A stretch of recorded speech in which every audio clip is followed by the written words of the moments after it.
여러분 안녕하세요. 혹시 지금 갖고 계신 암보험, 요즘 나오는 최신 치료법까지 전부 보장된다고 확신하시나요? 오늘은 2026년 1월을 기점으로 시장의 판도가 바뀔 수도 있는 바로 그 암보험에 대한 새로운 분석을 한번 깊게 파고들어 볼까 합니다. 본격적으로 시작하기 전에 이 질문 한번 같이 생각해 봤으면 해요. 내가 지금 가진 보험이 과연 하루가 다르게 발전하는 요즘 암 치료 기술을 정말로 다 감당할 수 있을까? 오늘 저희의 이야기는 바로 이 궁금증에서부터 출발합니다. 자, 첫 번째로 짚어볼 문제는 바로 보장의 빈틈입니다. 이 자료를 보면요, 우리가 꽤 든든하다고 믿고 있던 기존의 암보험들이 있잖아요. 근데 이게 결정적인 순간에 제 역할을 다 못할 수도 있는 그런 숨겨진 한계를 갖고 있다고 지적하고 있어요. 네, 바로 이 지점이에요. 암 진단을 딱 받으면 약속된 진단금을 한 번에 받고 그걸로 암에 대한 보장은 사실상 끝나는 구조. 대부분의 보험이 그렇죠. 근데 한번 생각해 보세요. 암과의 싸움이라는 게 정말 진단 한 번으로 딱 끝나는 문제일까요? 이 보장의 빈틈이라는 게 현실에서는 도대체 어떻게 나타나는지 실제 사례를 통해서 한번 생생하게 들여다볼게요. 이 분석 자료에서는 개그우먼 박미선 씨의 사례를 통해 이 문제를 아주 잘 보여주고 있습니다. 이야기의 시작은 사실 비교적 희망적이었어요. 박미선 씨는 처음에 유방암 1기 진단을 받으셨죠. 이 정도면 수술 잘 받고 관리하면 괜찮을 거라고 당연히 생각했을 겁니다. 그런데 여기서 정말 아무도 예상 못한 반전이 일어납니다. 막상 수술에 들어가 보니까 암세포가 이미 림프절까지 퍼져 있었던 거죠. 진단명은 그대로일지 몰라도 앞으로의 치료 과정은 완전히 다른 이야기가 되는 그런 순간이었습니다. 결국 이게 단순한 수술로 끝나지가 않은 거죠. 항암 치료, 방사선 치료는 물론이고요. 수천만 원을 호가하는 정말 비싼 표적 항암 치료까지 아주 길고 긴 싸움이 시작된 겁니다. 바로 여기서 아까 말씀드렸던 보장의 빈틈이 현실이 되는 거죠. 자, 그럼 이 숫자를 한번 보시죠. 3천만 원. 이 자료에 따르면 이게 우리가 보통 암 진단받았을 때 받게 되는 평균적인 보험금이라고 해요. 글쎄요, 이 금액이 과연 충분할까요? 질문은 명확합니다.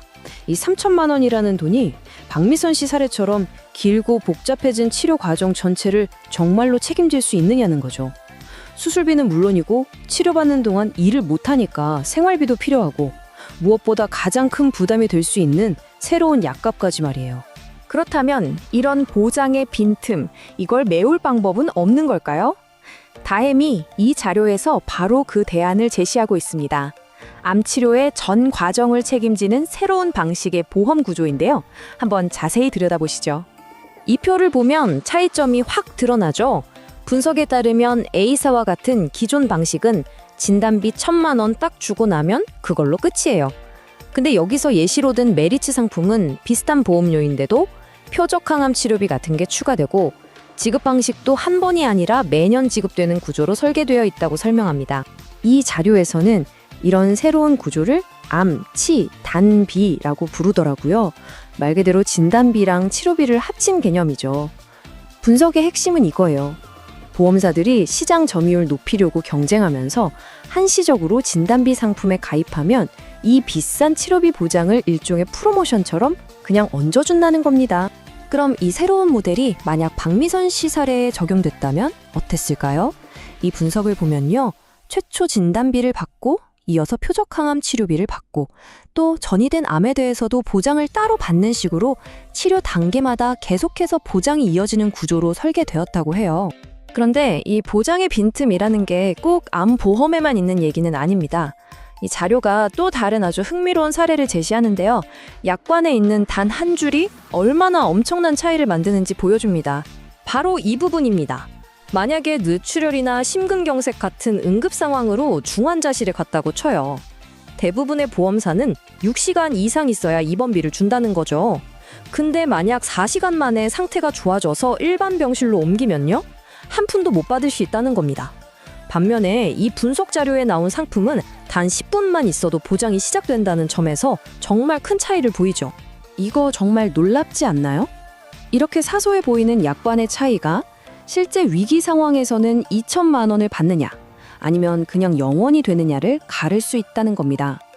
이 사례야말로 우리가 왜 약관의 작은 글씨 하나하나에 더 신경 써야 하는지를 명확하게 보여주는 거죠. 자, 이제 마지막 섹션입니다. 그렇다면 이 자료는 왜 하필 지금 이 시점에 기존 보험을 다시 한번 들여다봐야 한다고 분석하는 걸까요? 그 이유를 한번 정리해 보겠습니다. 이 분석 자료가 바로 지금을 강조하는 이유는 크게 세 가지로 요약됩니다. 첫째, 가격 경쟁력이 좋다는 거고요. 둘째, 전이암까지 포함해서 보장 범위가 넓다는 점. 그리고 가장 결정적인 이유로 꼽는 것은 바로 타이밍입니다. 분석에 따르면 암 치료비를 추가 비용 없이 이렇게 묶어주는 혜택이 1월이면 끝나는 한시적인 프로모션이기 때문이라고 해요. 물론 여기서 아주 중요한 점을 하나 짚고 넘어가야겠습니다. 오늘 저희가 살펴본 내용은 특정 상품을 추천하는 게 절대 아니고요. 시장 동향에 대한 하나의 분석 자료일 뿐입니다.